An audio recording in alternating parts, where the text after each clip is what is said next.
fish can't do it, can they? There's only one way to find out.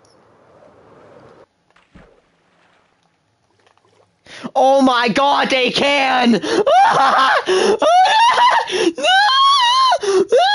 heck? Oh no! I can't! I'm dead! Oh my god, it works on fish!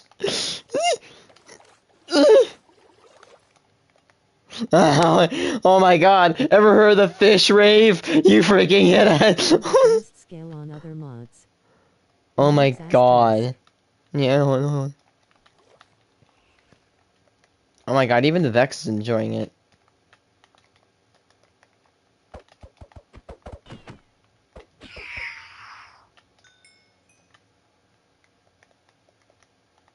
What else? I want to do one more figure. Oh.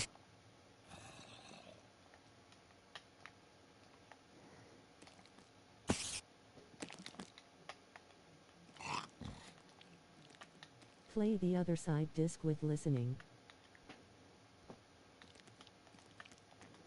Oh, wait.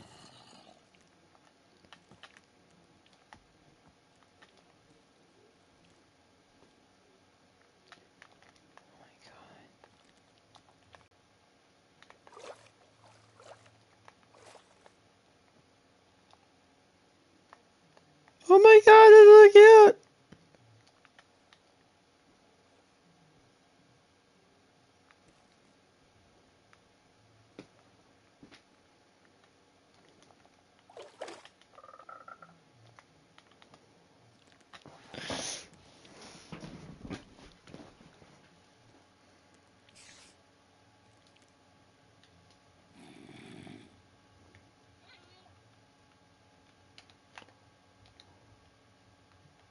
Can't even see my freaking inventory. I'm gonna scare my cousin tomorrow with this.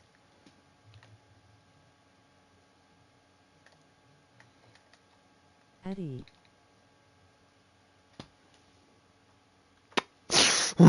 Oh no. Oh my god. Oh my gosh! Oh my god! Oh no! Oh my god! Wait, that's a lot. It's just.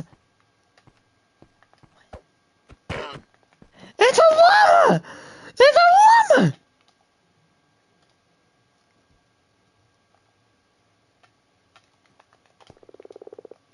Now I'm scared.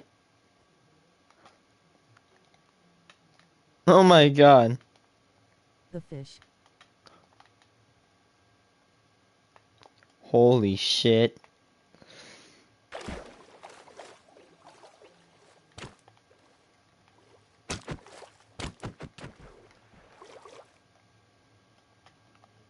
Oh my god, the squid! I just made a kraken!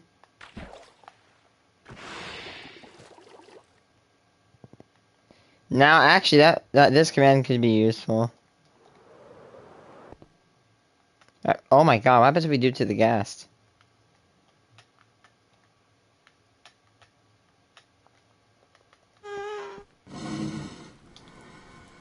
Huge warden. So, you like gas? A slime.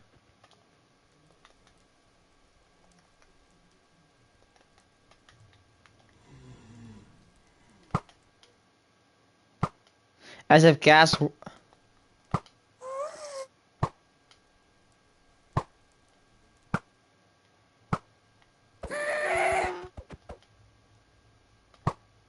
As if gas hitboxes weren't bad enough.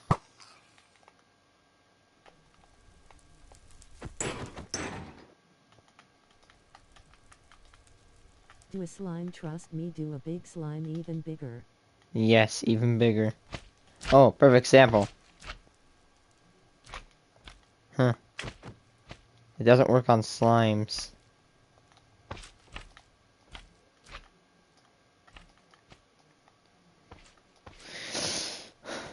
Oh. No kidding. What? I thought it would. Make it go I away. was born more than 2 centuries ago. Yes. Make it go away. Warden, Make it go away. Stop existing. Stop living. Hold on. Works with squids.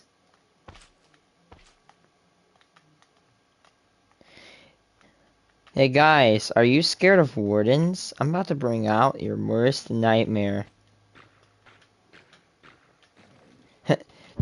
Warden, do you like existing? How about now? Oh my god, this is gonna be so effed. Oh my god. Oh my god. This is so botched! Boom! Man, to oblivion.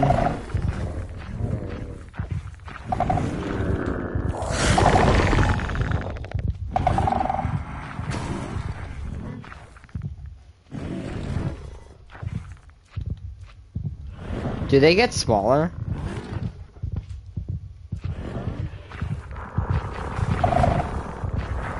This is scary.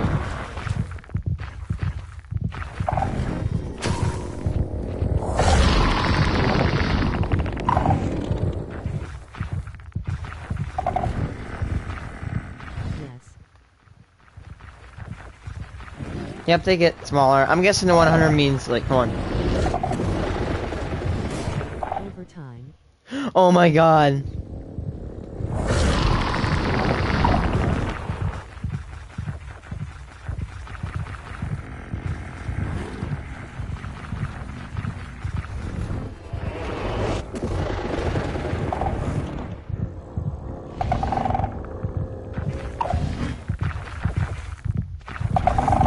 Feed a panda bamboo. Yes.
You can do resistance 99,999 255 true same thing with instant health, it makes something unkillable. Yeah, only kill at E can kill that. At resistance 5, I think, is when it becomes unkillable.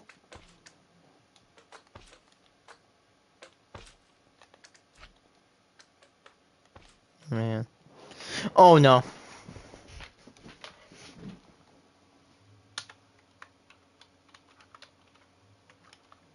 Yay.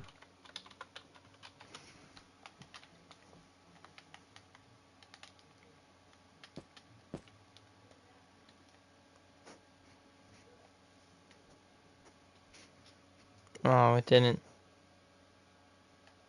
Want me to find more things? Oh, oh.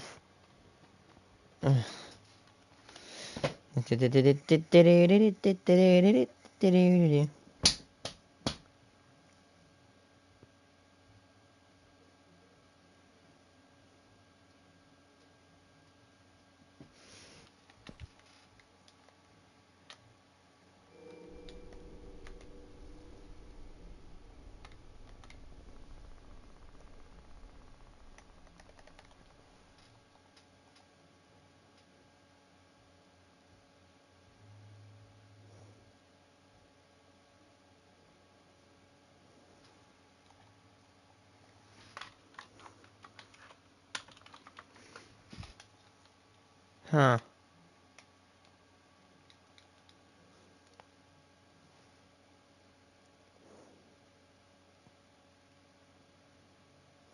Oh.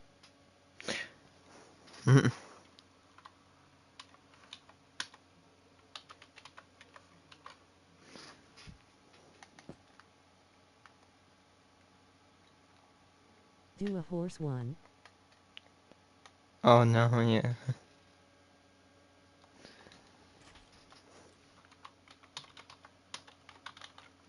Find a horse one. I've seen one before.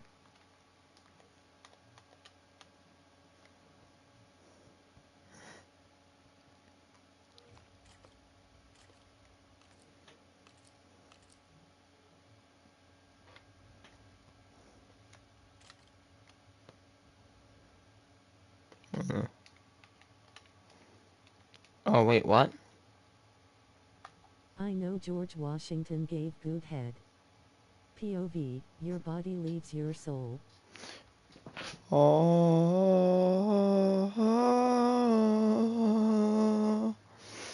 oh. Honestly, I think a Java player would say that is a buggy ass game if I showed him this. I mean, I could easily pass off due to the bugginess of my platform. Well, at least now my imaginary friend is real, if he's a floating cape. I mean, who is he? It's like if Harry Potter wore like the Kirkland brand invisibility cloak, but the cloak is visible and the person is not. If you get what I mean.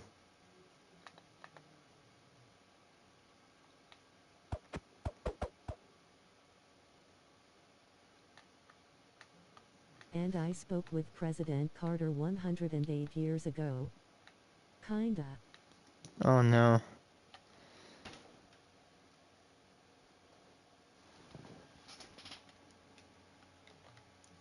Whoa, you did? What are you gonna say next?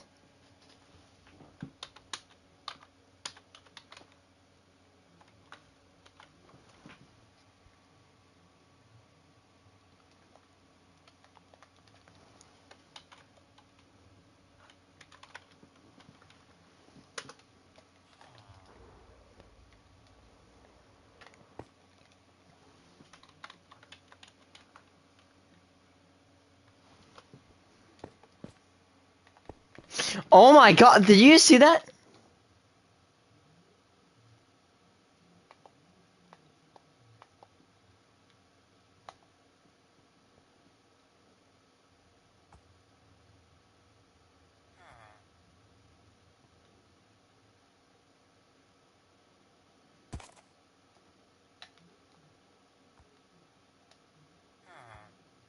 It's when you jump.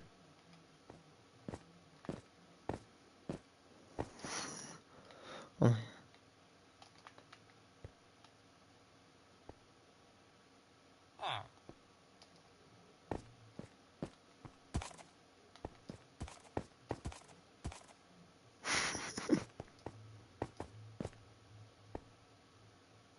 I mean, this is actually a cool animation for horses and donkeys.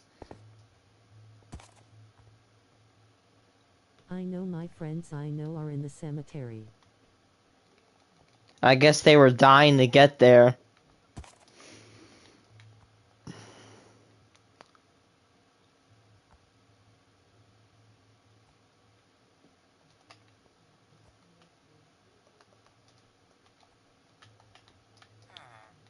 Oh no.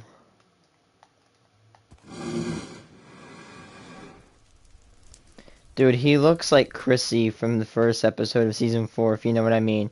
Crunch!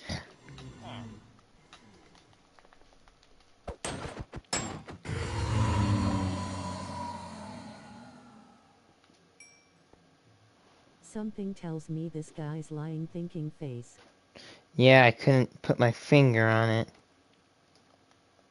Abraham Manson signed the Emancipation Constipation.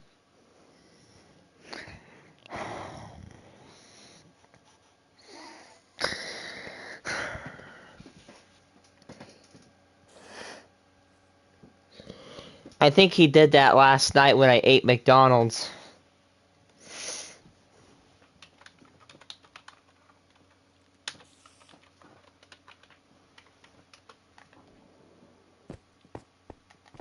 FR. Oh my god.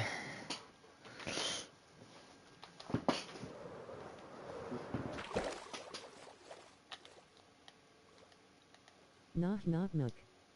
Taco Bell. Oh yeah, Taco Bell. Hard Taco Bell.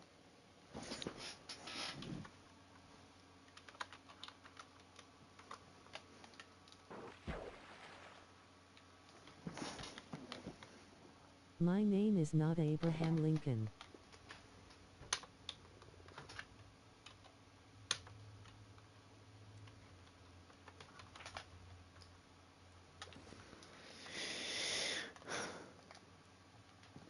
Zero.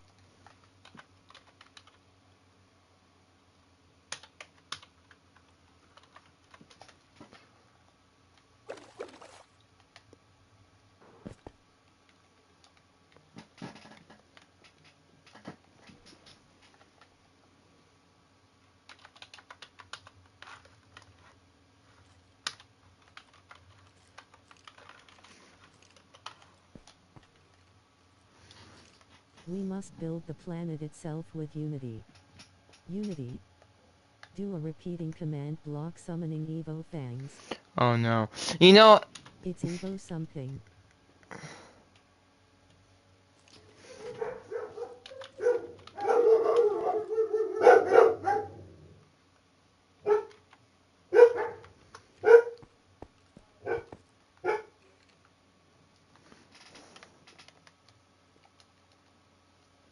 We must build the planet itself with Unity.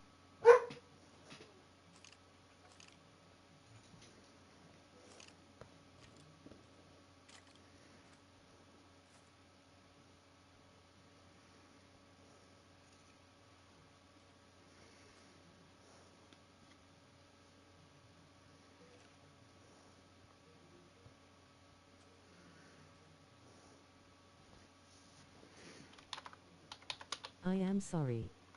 Magnifying glass tilted right, magnifying glass tilted left, magnifying no. glass Oh my tilted God. left, magnifying glass tilted right, magnifying glass tilted the stream left, is not magnifying supposed to glass exist. tilted right, magnifying glass tilted left, magnifying glass tilted right, magnifying glass tilted left, magnifying glass tilted right, magnifying glass tilted left, magnifying glass tilted right, magnifying glass tilted left, magnifying glass tilted right, magnifying glass tilted left, magnifying glass tilted right, magnifying glass tilted left, magnifying glass tilted right, magnifying glass tilted left, magnifying glass tilted right, magnifying glass tilted left, magnifying glass tilted right, magnifying glass tilted left, magnifying glass tilted right, magnifying glass tilted left. Magnifying glass tilted right, magnifying glass tilted left, magnifying glass tilted right, magnifying glass tilted left, magnifying glass tilted right, Oh no. magnifying glass tilted left, lol get trolled, magnifying glass Oh tilted no. left, magnifying glass tilted right. Stop. What You're are gonna the make a hole in this common time and space What are the continuum. common You're affecting the the fragility of the time flow. You must Why not. is this so long? I have no idea.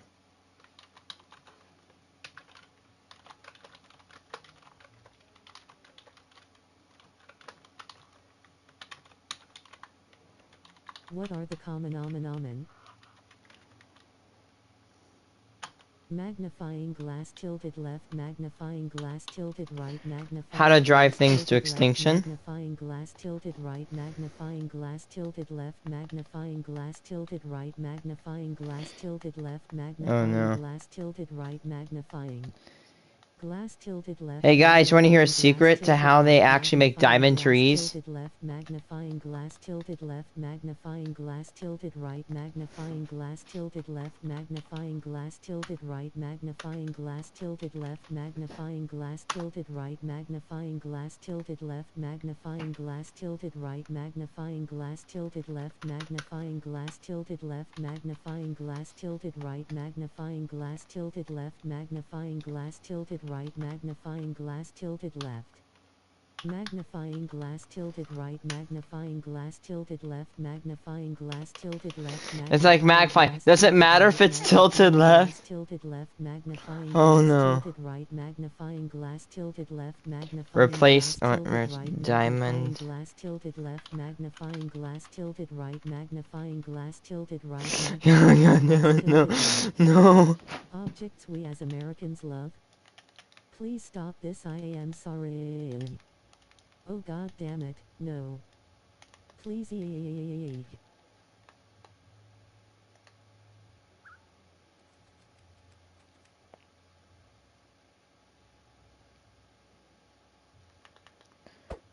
When you do off-camera mining.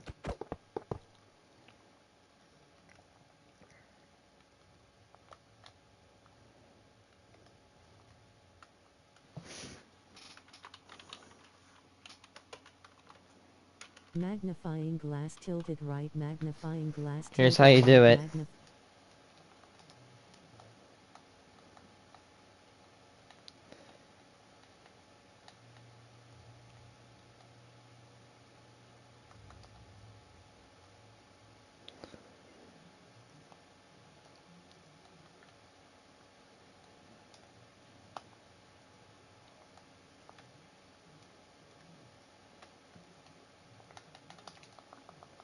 Got it. Tilted left, magnifying glass tilted left, magnifying glass tilted left, magnifying glass tilted left, magnifying glass tilted left, magnifying glass tilted left, magnifying glass tilted right, magnifying glass tilted right. Magnifying glass tilted left, magnifying glass tilted right, magnifying glass tilted I would refrain from doing that. magnifying glass tilted right, magnifying glass And this time I'm tilted being right, serious. magnifying glass tilted left, magnifying glass tilted right, No kidding. magnifying glass Let's tilted see. left. Magnifying glass tilted right, magnifying glass tilted left, poodle magnifying glass. If you do that one more tilted time, right, you're gonna no clip into the back magnifying rooms. glass tilted right, magnifying glass tilted I know how to right, make it happen. magnifying glass tilted right, magnifying glass tilted left, magnifying glass tilted right, magnifying glass tilted left, magnifying glass tilted right, magnifying glass tilted right. Magnifying glass tilted right, magnifying. Wait, are you glass comment? Did you? tilted Yeah, right, you magnifying commented it glass one tilted time. right, magnifying glass tilted right, magnifying glass tilted right, magnifying glass tilted right, magnifying glass tilted right, magnifying glass tilted right, two hump camel, magnifying glass tilted right. Wait a second. I know what's happening. Did you be honest with me? Did you comment it once? Because I'm looking at my stream and it says you commented once. Tilted right, magnifying glass tilted right, magnifying glass tilted right, magnifying. It said you commented only once. Magnifying glass tilted left, magnifying glass tilted left, magnifying. I can't find it. Tilted left, magnifying glass tilted left, magnifying glass tilted left, magnifying glass tilted Turned right, off TD. magnifying glass tilted right.